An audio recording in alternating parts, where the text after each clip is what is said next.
छात्रों, आज मैं आपके अपने चैनल संस्कृत भवन में आपका स्वागत करती हूँ। आज मैं फिर से प्रथम पाठ भारतीय वसंत गीति का द्वितीय भाग लेकर आई हूँ। तो चलिए शुरू करते हैं।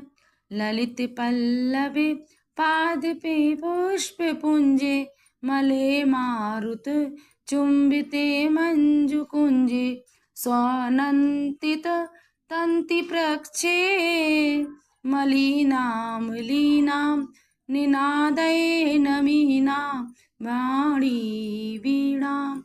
हे सरस्वती माँ, आप प्यारे पत्तों को देखकर, पादपे यानी पौधों को देखकर, पुष्प पुंजे यानी फूलों के गुच्छों को देखकर, मलय मारुत चुंबिते मलय पर्वत पर जो चंदन से सुगंधित वायु को स्पर्श किए हुए और मंज कुंजे सुंदर लताओं से जो छाया हुआ स्थान है उसको देखकर, और स्वनंतित तंति प्रक्षय यानी ध्वनि करते हुए समूह को देखकर, मलिनाम लीनाम काले भौरों के समूह को देखकर वीणा बजाइए।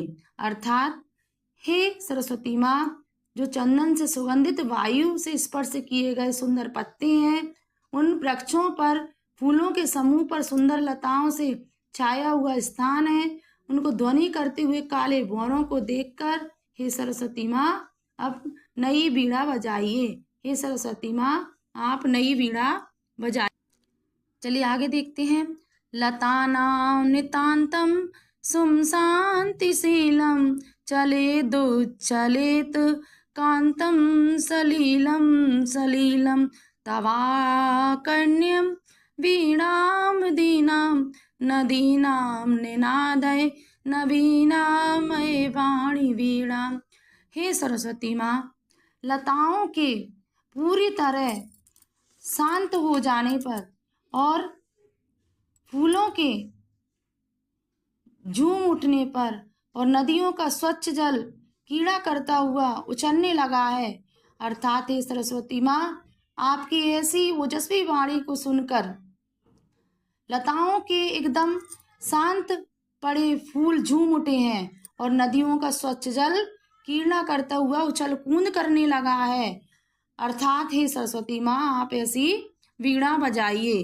देखिए, हम इसका एक एक अर्थ का मतलब सुनेंगे। लतानाम, लतानाम यानी क्या होता है? लताओं के। नितांत यानी एकदम, सुम यानी शांत, शांतिशीलम यानी कि शांत हो जाने पर। ठीक है। चलिए दुच्चलित कांतम सलीलम सलीलम। कांतम सलीलम का मतलब क्या होता है? स्वच्छ जल। और सलीलम यानी कीड़ा युक्त, सलीलम कीड़ा करता हुआ, खेलता हुआ। ठीक है। और सलीलम सलीलम यानी कि कीड़ा करता हुआ जल। तवा करने सुनकर, तुम्हारा सुनकर, तमा यानी तुम्हारा, अकर्ण्य तब यानी तुम्हारा, अकर्ण्य यानी सुनना, तुम्हारा सुनकर, वीणाम यानी वीणा को, अधिनाम यानी ओजपूर्ण वाणी को सुनकर, नदीनाम यानी नदियों का। अर्थात हे सरस्वती माँ, आपकी ओजस्वी वाणी को सुनकर लताएं जो थी वो एकदम शांत पड़े फूल झूम उठे हैं। लताओं में जो फूल हैं जो बिल्कुल शांत पड़े थे वो कैसे हो गए हैं? झूम उठे हैं। और नदियों का स्वच्छ जल क्या करने लगा है? कीड़ा करने लगा है। वह कीड़ा करते हुए उछल कूद करने लगा है। अर्थात हे सरस्वती माँ, आप ऐसी वीणा को बजाइए। छात्रों, आपको ये वीडियो अगर पसंद आए तो आप लाइक करें और सब्सक्राइब करें और बेल आइकन दबाना ना भूलें, जिससे आपको मेरे जो भी वीडियो हो सबसे पहले मिल जाए। इसके प्रश्न उत्तर मैं आपको आगे वीडियो में बताऊंगी। धन्यवाद।